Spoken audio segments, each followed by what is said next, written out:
विनय आज अपनी पढ़ाई पूरी करके अपने गांव वापस जा रहा था। गांव से शहर में पढ़ने के लिए विनय आया था और ग्रेजुएशन करके आज वापस अपने गांव लौट रहा है। उसने स्टेशन जाकर ट्रेन पकड़ी और बस यही सोच रहा था, कितने वर्षों बाद अपने घर वापस जा रहा हूँ। कुछ घंटों के सफर के बाद आखिर विनय अपने गांव पहुंच गया। हरियाणा में एक छोटे सा गांव है, वहीं पर विनय रहता है। गांव में पहुंचते ही विनय को एक जबरदस्त झटका लगा, क्योंकि आज विनय के चाचा जी की मौत हो गई है। विनय हैरान था कि अचानक चाचा जी की मौत कैसे हो गई, क्योंकि उसके चाचा जी की ना तो कोई तबीयत खराब थी और ना ही किसी किस्म की कोई बीमारी थी। विनय के चाचा की आंखें बाहर निकल चुकी थी और जीभ बाहर को लटक रही थी। चेहरा भी देखने में लग रहा था जैसे बिल्कुल लाल पड़ गया हो। थोड़ी देर बाद विनय का परिवार और पूरे गांव के सभी लोग उसके चाचा को शमशान घाट लेकर गए। अंतिम संस्कार किया गया। परिवार और गांव के लोग जो शमशान घाट से वापस लौट रहे थे, लौटते लौटते ये बातें कर रहे थे, अब ना जाने किसकी जान लेगा वो। 2 साल में अब तक 300 लोगों की मौत हो चुकी है इस गांव में, अब किसकी जान लेगा वो। विनय बस की सीट पर बैठे हुए 100 लोगों की बात ध्यान से सुन रहा था। सबकी बात सुनकर विनय तुरंत बोला, कौन किसकी जान लेगा अब? पीछे बैठे एक बुजुर्ग आदमी ने विनय को बताना चाहा, लेकिन तभी विनय के पिताजी ने तुरंत उस बुजुर्ग आदमी को मना कर दिया और कहा, अरे कुछ नहीं। विनय बैठे बैठे बस यही सोच रहा था कि ऐसा क्या है और वहाँ ये सब किसकी बात कर रहे थे और किसने 2 साल के अंदर इस गांव के 300 लोगों की जान ली है। तभी बस सभी को लेकर गांव पहुंच गई। विनय घर में आकर भी इस बात को अपने दिमाग से निकाल नहीं पा रहा था कि आखिर क्या है जिसने इतने लोगों की जान ली चुकी है। विनय ने अपने घर में सभी से पूछने की कोशिश करी, लेकिन किसी ने विनय को कुछ नहीं बताया। लेकिन विनय ने सोच लिया था, इसका पता तो मैं लगा कर ही रहूंगा, आखिर क्या है ये। अगले दिन विनय ने गांव में कई लोगों से इसके बारे में पूछने की कोशिश करी, पर गांव का कोई भी व्यक्ति विनय को इस बारे में कुछ नहीं बताना चाह रहा था, क्योंकि विनय के पिताजी ने सबको मना करा हुआ था। इसलिए किसी ने भी विनय को कुछ नहीं बताया। अंत में गांव के आखिरी में एक चाचा जी रहते थे।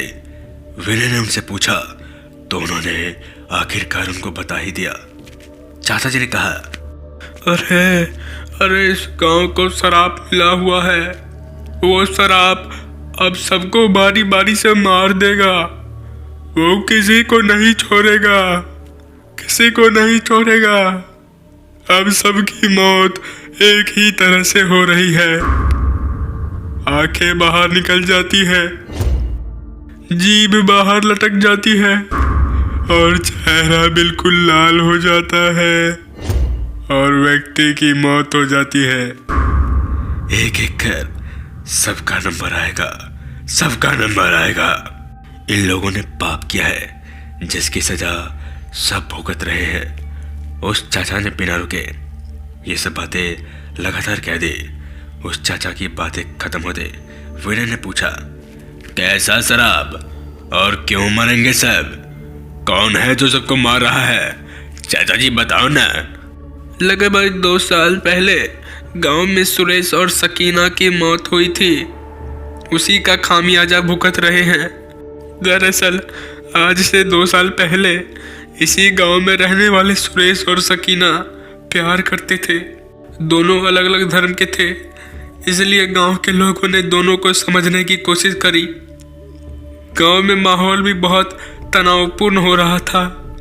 ऐसा लग रहा था कि गांव में अब 2 धर्मों के बीच आपस में लड़ाई दंगे हो जाएंगे, और जो आज तक कभी नहीं हुआ था। इस गांव में दोनों धर्म के लोग बहुत शांति और प्यार से रहते हैं, लेकिन इस दोनों की वजह से गांव में बहुत अशांति फैली हुई है। लेकिन सुरेश और सकीना को इन बातों से कोई मतलब नहीं था। वह अपने प्यार के माहौल पर खोए हुए थे। उन्हें किसी से कोई मतलब नहीं था। उन दोनों ने कहा, चाहे कुछ भी हो जाए हम दोनों साथ ही रहेंगे। भले ही आप मुझे गांव से निकाल दो और हम दोनों को कोई फर्क नहीं पड़ेगा, लेकिन हम दोनों कभी साथ नहीं छोड़ेंगे। लेकिन गांव वालों के दबाव की वजह से सुरेश के घर वालों ने सुरेश को उसके घर से बाहर निकाल दिया। उसके बाद सुरेश और सकीना गांव से दूर बाहर रहने लगे। लेकिन गांव वाले तो मानो इन दोनों की जान के पीछे पड़े हुए थे। वो कह रहे थे, अरे जहां मिल जाओगे हम उन्हें वही काट देंगे। तभी गांव के एक आदमी ने उन्हें देखा और गांव में फोन कर सबको बता दिया। ऐसा लग रहा था जैसे इनकी जान के कितने प्यासे थे। सब लोग फोन करते ही तुरंत बाजार में पहुंच गए। वो सब लोग इन दोनों को घसीटते हुए खेतों की तरफ लेकर चले गए। वे सब लोग इन दोनों को ऐसे पीट रहे थे जैसे इनकी जान लिए बिना नहीं मानेंगे।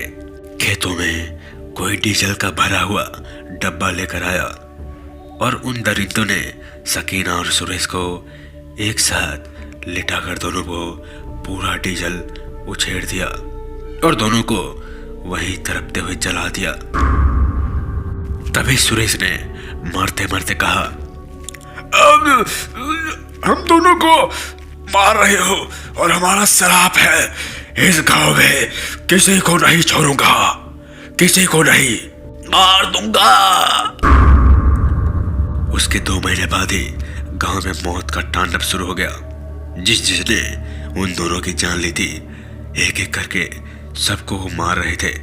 विनय ने उस चाचा की बात तो सुन ली, पर इन चीजों पर उसका ज्यादा विश्वास नहीं था। इसलिए विनय ने ठान लिया कि मैं पता लगा कर रहूंगा कि सुरेश और सकीना आखिर सच में इन दोनों को मार रहे हैं या ये सब वहम है। तो दोस्तों, मिलते हैं इस कहानी के पार्ट 2 भाग में। तब तक के लिए जय हिंद, जय भारत।